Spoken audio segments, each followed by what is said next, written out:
Saudara, dampak gempa yang terjadi di Bangli, Bali menyebabkan longsor terjadi di sejumlah titik. Akibatnya ribuan warga di dua desa terisolasi. Gempa yang terjadi pada Sabtu dini hari juga membuat tanah longsor terjadi di sejumlah titik di jalur menuju desa Abang Batu Dinding dan desa Terunyan, Kabupaten Bangli, Bali. Material longsor menutup semua badan jalan sehingga tidak bisa dilalui kendaraan.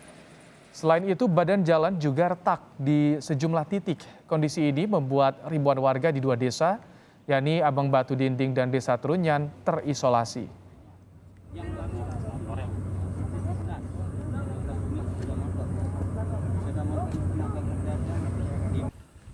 Untuk aktivitas warga di sini. Nggih.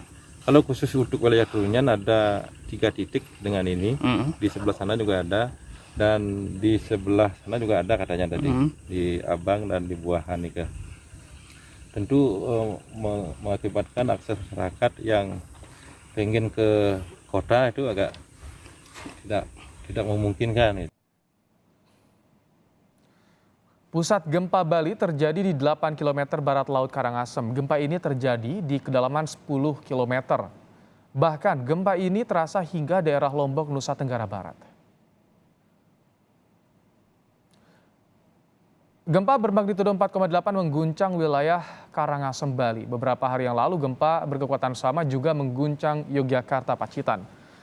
Bagaimana meminimalisir dampak gempa jika kembali terjadi? Kita akan berbincang dengan Ketua Bidang Mitigasi Gempa Bumi dan Tsunami BMKG, Daryono. Selamat sore, Pak Daryono. Selamat sore, Mas Ibrahim.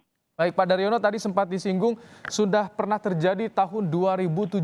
Lalu bagaimana antisipasi yang harus dilakukan, Pak Daryono, agar tidak menimbulkan dampak yang semakin parah, Pak Daryono? Iya, jadi mitigasi gempa bumi yang paling utama itu adalah mitigasi struktural ya, yaitu membangun bangunan tahan gempa. Atau karena bangunan tahan gempa kadang memerlukan biaya yang besar, maka perlu membangun bangunan yang ramah gempa yang berbahan ringan dari kayu dan bambu. Ini sebenarnya dua solusi yang harus dilakukan jika kita berada di daerah rawan gempa. Nah, ada lagi satu hal yang perlu dilakukan oleh masyarakat di daerah rawan gempa, yaitu karena di daerah perbukitan itu terdapat kawasan-kawasan yang memiliki lapisan tanah dengan endapan lahar ya, dan itu tanahnya lunak ya, maka harus dibangun bangunan yang strukturnya kuat ya, karena lapisan lahar itu bisa merespon dengan amplifikasi sehingga guncangan itu diperbesar untuk daerah-daerah yang tanahnya lunak ini. Baik. Demikian juga di daerah perbukitan ya, karena daerah lereng-lereng gunung itu biasanya labil ya secara kelerengan ya, sehingga terkadang dengan adanya guncangan gempa itu menjadikan ketidakstabilan itu semakin besar sehingga mudah terjadi longsor. Nah, akhirnya lereng-lereng yang sebenarnya sudah tidak stabil itu bisa mudah longsor seperti yang terjadi di beberapa titik di kawasan Karangasem dan Bangli ini. Sehingga pastikan masyarakat membangun rumah tidak di lereng-lereng terjal, karena ini sangat berisiko jika terjadi guncangan gempa. Termasuk juga pasca gempa, jika terjadi gempa susulan yang signifikan dia bisa mudah longsor karena sudah tidak stabil. Demikian juga kalau terjadi hujan juga akan terjadi longsoran karena memang lereng yang sudah diguncang gempa itu bisa mengalami instabilitas. Demikian, Mas. Ya, Pak Daryono, kembali kami juga menampilkan di layar kaca Kompas TV bagaimana visual amatir longsoran yang terjadi di Kabupaten Bangli, Bali. Ini dia visualnya. Artinya memang di daerah perbukitan ada beberapa hal ya, Pak Daryono, yang harus diwaspadai ketika gempa terjadi, Pak Daryono ya? Ya, benar. Baik, nah sejauh ini sebetulnya bagaimana sebetulnya masyarakat agar bisa ketika ada gempa terjadi, Pak Daryono, karena ini kan gempa berulang di lokasi yang sama, ketika gempa terjadi kita berada di posisi perbukitan, apa yang harus segera dilakukan, Pak Daryono, agar tidak korban lebih banyak misalnya, Pak Daryono? Iya, jadi masyarakat setempat harus memahami cara selamat saat terjadi gempa di kawasan perbukitan. Jadi ini ada sebuah tambahan pemahaman dari masyarakat bahwa di daerah ini gempa tidak saja menimbulkan kerusakan bangunan rumah, tetapi juga rentan terjadi collateral hazard atau dampak ikutan seperti longsoran yang mudah terjadi, juga rockfall ya. Jadi beberapa kawasan di Bali ini dalam catatan sejarahnya memang sudah berkali-kali mengalami dampak gempa, dampak bencana ikutan seperti landslide dan rockfall ini. Sehingga perlu ada sosialisasi yang masif di masyarakat yang tinggal di wilayah perbukitan ini bahwa efek topografik itu juga sangat diperhatikan karena memang kawasan yang memiliki kontur perbukitan ini sangat rentan.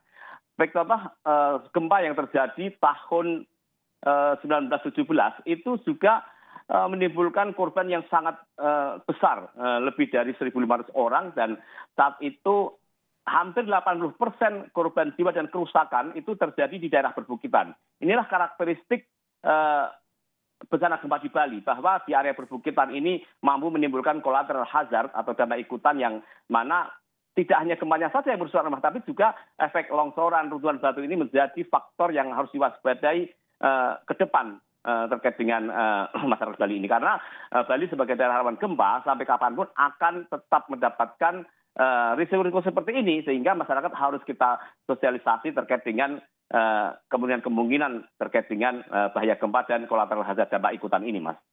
Pak Daryono, kalau misalkan masyarakat di dataran tinggi yang terdampak parah bangunan rumahnya akibat gempa, ketika mereka membangun kembali rumah permukiman di sana, apakah ini aman atau harus ada pemetaan zonasi aman di sana, Pak Daryono? Ya, jadi pembangunan berbasis lingkungan ya. Jadi ada namanya dalam ilmu geologi itu geologi tata lingkungan ya. Jadi sebuah rencana pembangunan itu harus berwawasan lingkungan. Dalam hal ini adalah tata geologi lingkungan yang harus diperhatikan bahwa daerah ini memiliki kemiringan sekian-sekian, dari ini bisa mudah terjadi longsor. Itu yang harus menjadi rujukan. Jadi pengembangan wilayah yang berbasis risiko ini, gempa ini sangat penting sekali untuk kawasan seperti yang ada di Pegunungan Tengah Bali ini. Sehingga ke depan masyarakat perlu merencanakan pembangunan rumah tidak nempel-nempel bukit, kemudian tidak di samping bukit terjal, karena ini sangat rentan terjadi longsoran dan rockfall, runtuhan batu yang seperti bisa dihindari kalau masyarakat bisa memahami cara-cara ini, sehingga memilih tanah yang lebih lapang, laut jauh dari lereng, ini menjadikan keselamatan bagi masyarakat di daerah rawan gempa ke depan, Mas. Pak Daryono, 3 hari yang lalu gempa dirasakan cukup kuat juga di Yogyakarta ya. Gempa Pacitan terasa kuat di Yogyakarta. Kalau dari BMKG, apa saja dengan adanya rentetan gempa ini, apa yang harus diwaspadai oleh kita semua, Pak Daryono? Iya, Mas. Jadi wilayah Indonesia itu merupakan kawasan seismik aktif dan kompleks ya. Kita itu memiliki sumber gempa megatrust itu ada 13 segmen. Kemudian lebih dari 295 sesar aktif. Jadi wilayah kita itu memang sangat-sangat rawan gempa. Sehingga jika terjadi gempa di berbagai daerah itu wajar saja. Dan ini fenomena yang normal saja. Karena sumbernya memang banyak, Mas. Jadi kejadian gempa yang berdekatan waktunya, kemudian berdekatan tempatnya, hampir bersama. Itu bukan berarti saling pisu ya. Tetapi memang sumber gempa yang sangat banyak ini memiliki masa akumulasi yang matang sendiri dan saat rilisnya pun sendiri, sehingga ini yang harus dipahami masyarakat bahwa bukan karena saling pisu dan saling membangkitkan gitu, Mas. Pak Daryono, kalau early warning sistemnya bagaimana sih di negara kita? Apakah sudah optimal? Karena jika kita lihat masih banyak warga yang terdampak parah bahkan sampai meninggal dunia akibat gempa, Pak Daryono. Iya, jadi memang kalau early warning gempa itu BMKG sedang on progress ya menyiapkan teknologi itu, dan kita sedang memasang sensor di berbagai tempat di Sumatera, Jawa, dan beberapa lokasi di Bali. Namun demikian dari sisi masyarakat juga harus memahami bagaimana mitigasi struktural dibangun. Jadi yang paling utama itu yang harus dipahami adalah gempa itu tidak membunuh dan melukai, tapi bangunan yang roboh karena guncangan gempa itulah yang harus diwaspadai, sehingga perlunya membangun bangunan tahan gempa atau bangunan ramah gempa. Jangan membangun bangunan yang asal bangun, tidak memiliki besi tulangan, dengan kualitas campuran adukan material yang rendah kualitasnya, dihemat-hemat, sehingga terbangunlah bangunan yang rentan, tidak ada besi tulangannya, kemudian gedungnya temboknya juga mudah runtuh. Itu yang tidak boleh kita melakukan, Mas. Baik, Pak Daryono, terima kasih telah menyampaikan informasi dan juga peringatan tentu untuk kita semua agar tidak semakin banyak korban yang terdampak akibat bencana gempa bumi yang terjadi di tanah air. Terima kasih Pak Daryono, Ketua Bidang Mitigasi Gempa Bumi dan Tsunami BMKG telah bergabung bersama kami di Kompas Petang. Terima kasih, Mas.